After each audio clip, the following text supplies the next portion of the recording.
ओम शांति। आज 19 मार्च 2022 की मीठी मुरली मंथन है। आज होली का दिन है। सभी को बड़े प्यार से होली की बहुत बहुत शुभकामनाएं। यूं कि परमात्मा शिव ने तो अन्य सभी त्योहारों के विषय में उसका रहस्य में समझाया है, होली के बारे में कुछ विशेष बातें हैं। तो होली 3 बातों पर निर्भर करती है। सबसे पहला है होली। होली मतलब होलिया।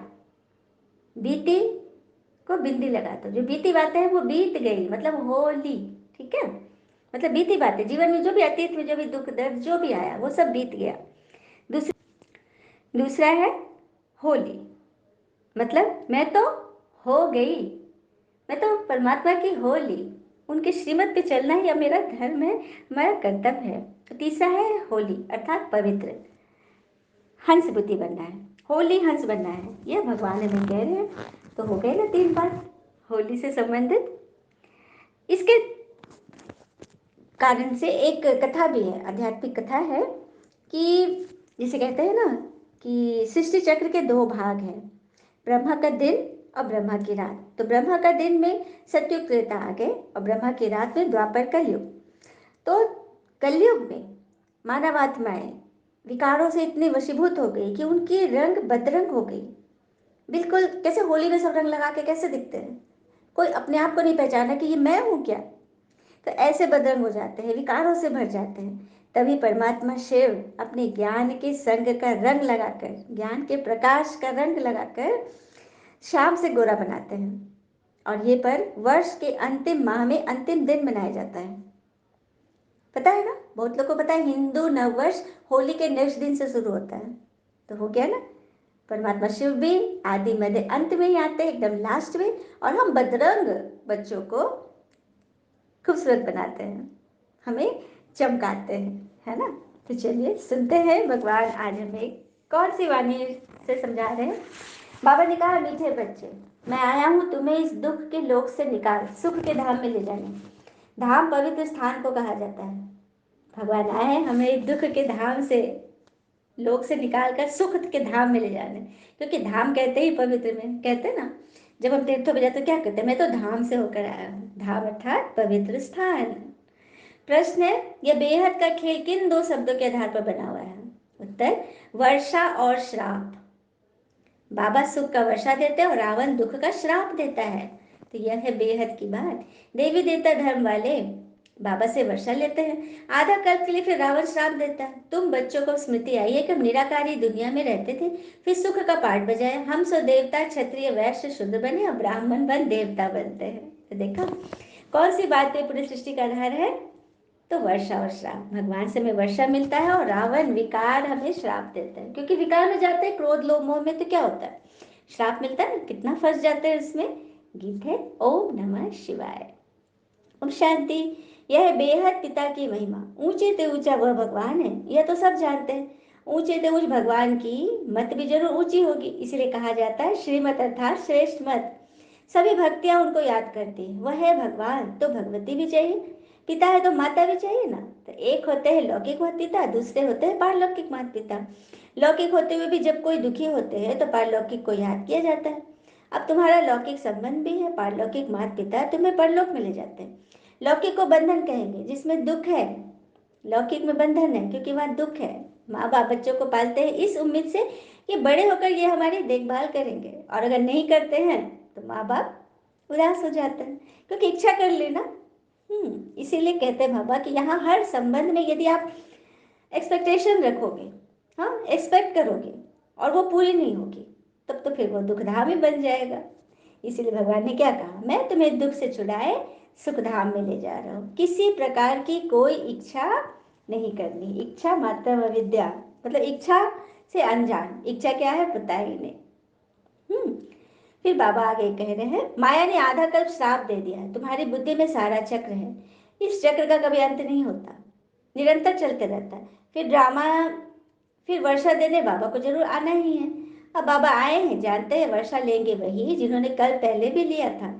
देवी देवता धर्म के सिवाय दूसरा कोई वर्षा ले न सके। बाबा ने ये बात क्लियर कर दिया, देवी देवता धर्म के लोग ही मुझे पहचानेंगे और मेरे नियम पे चलेंगे। सतयुग में 5 विकार होते ही नहीं है, रावण राज ही खत्म हो जाएगा। सतयुग त्रेता को राम राज, द्वापर कलयुग को रावण राज कहा जाता है। वही भारत हीरे जैसा था, अब कौड़े जैसा बन गया है। अब बाबा कहते तुमको हीरे जैसा जन्म देने आया हूँ, तुम मेरी श्रीमत पर चलो, नहीं तो तुम स्वर्ग के सुख देख नहीं सकेंगे। हम्म भगवान ने कह दिया। अभी होली में हमने सोचा ना, हम तो बाबा के हो लिए, हो गए बाबा के, अब उनके श्रीमत पर ही चलना है। श्रीमत पर चलेंगे तभी हम स्वर्ग का सुख देखेंगे, और वो तो सत्युग में स्वर्ग मिलेगा, वो तो शरीर को याद नहीं रहेगा, आत्मा को। लेकिन यहाँ नींव उसकी यही पड़ रही है। यहाँ आप मन से स्वर्ग में हो, मन से स्वर्ग। नरक से निकल गए, किसी बात के क्वेश्चन में जाना, दर्द में जाना। कहते हैं ना, जीवन में किसी को रुलाकर हवन भी करवाओगे तो कोई फायदा नहीं है, और अगर रोज किसी एक आदमी को भी हंसा दिया तो हमें अगरबत्ती जलाने की भी जरूरत नहीं है, क्योंकि परमात्मा हमसे खुश है कि उनके बच्चों को हमने खुशी दी, है ना, बड़ी बात। फिर बाबा कह रहे हैं कि इस रावण राज में कमल फूल समान पवित्र रहना है। फिर यह प्रश्न नहीं उठ सकता कि सृष्टि कैसे बढ़ेगी। कई आत्मा कहते हैं पवित्रता के बल पे फिर सृष्टि कैसे बढ़ेगी। भगवान कहते हैं अभी पहले से काफी सृष्टि हो गई है, अब अंतिम जन्म है, तुम्हारा अंतिम जन्म है। वैसे भी बाबा ने बरवानी बोला था, थोड़ी आफतें आने दो, सभी विकार छोड़कर भागेंगे। सच बात है, अगर हर घर में प्रॉब्लम होगी, बीमार सिमार होगा, प्राकृतिक हलचल होंगे, पांचों तत्व, किसी को काम विकार या फिर लोभ मोह सब सूझेगा, समझ में आएगा। मांसाहारी सब कोई करेगा कि नहीं, अभी हम खाकर जाते हैं निरामिष भोजन, प्रकृति के हाथ भूकंप आया है तो कोई खाएगा, गलत काम करेगा, कुछ नहीं। उस वक्त से भगवान भगवान भगवान करेगा, सब हाथ जोड़कर बैठ जाएगा भगवान की याद में, सारे विकार तो वैसे ही खत्म हो जाएंगे। तो बाबा कहते हैं इसे समय रहते क्यों ना उस पर जीत पालो, ताकि वैसी परिस्थिति में तुम उस समय प्रैक्टिस न करनी पड़े, तुम मतलब तुम प्रैक्टिस किए रहोगे तो तुम विजय पालोगे उस पेपर में, है ना। कि बाबा कहते तुम आत्मा पूरे 84 जन्म लेती हो, आत्मा ही ऑर्गन द्वारा बोलती और सुनती है, एक पुराना शरीर छोड़ दूसरा नया लेती है। आत्माओं को बाबा ने यह ज्ञान दिया है कि हम बाबा के साथ पहले स्वीट होम में थे, फिर हम सो देवता क्षत्रिय वैश्य शूद्र बन गए। पहले स्वीट होम में थे ना, जब परम धाम में थे तो बाबा के साथ थे, फिर सतयुग में देवता बने, त्रेता में क्षत्रिय बने, द्वापर में वैश्य बने, कलयुग में शूद्र बन गए। अब हमारा यह अंतिम जन्म है जब हम ब्राह्मण बनते हैं, है ना। ब्राह्मण देखे, यही है ब्राह्मणों का विराट रूप। 5 चक्र से जब हम गुजरते हैं, इसी को कहते हैं 5000 वर्ष का पूरा पीरियड हम क्रॉस करके यहाँ पहुंचते हैं, ब्राह्मण बनते हैं बाबा के बच्चे। फिर बाबा कह रहे हैं ये सब क्रॉस करोगे तो तुम सतो प्रधान बन जाएंगे। बाबा ही आकर सतो प्रधान बनाते हैं, क्योंकि 16 कला से 14 कला आना ही है, 14 से फिर 8 कला जाना, 8 कला से फिर 9 कला, क्योंकि नया मकान धीरे धीरे पुराना तो होगा ही, ये सृष्टि का नियम है। अच्छा, मीठे बच्चों प्रति भगवान की नमस्ते, हम बच्चों के भी प्यारे बाबा को नमस्ते। धारणा के लिए पहले सार पॉइंट, इस अंतिम जन्म में राम की मत पर चलना है, कभी भी राम की शरण छोड़ रावण की शरण में जाकर बाबा की निंदा नहीं करानी है। क्या कहा बाबा ने, इस अंतिम जन्म में राम की मत पर चलना है, कभी भी राम की शरण छोड़ रावण की शरण में जाकर बाप की निंदा नहीं करानी है।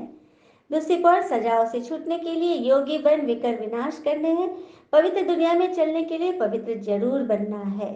सजाओं से छूटने के लिए योगी बन विकर विनाश करने हैं, पवित्र दुनिया में चलने के लिए पवित्र जरूर बनना है। वरदान है, बेहद के अधिकार को स्मृति में रख, संपूर्णता की बधाइयां मनाने वाले मास्टर रचयिता भव।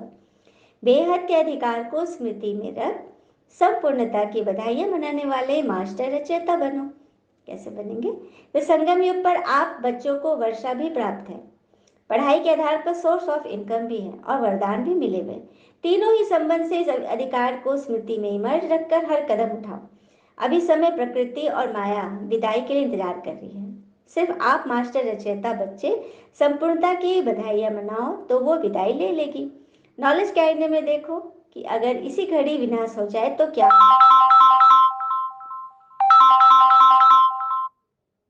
स्लोगन, हर समय हर कर्म में बैलेंस रखो तो सर्व की ब्लेसिंग स्वतः प्राप्त होगी। अच्छा, ओम शांति। शुक्रिया मीठे बाबा, वो बाबा के प्यारे प्यारे बच्चे।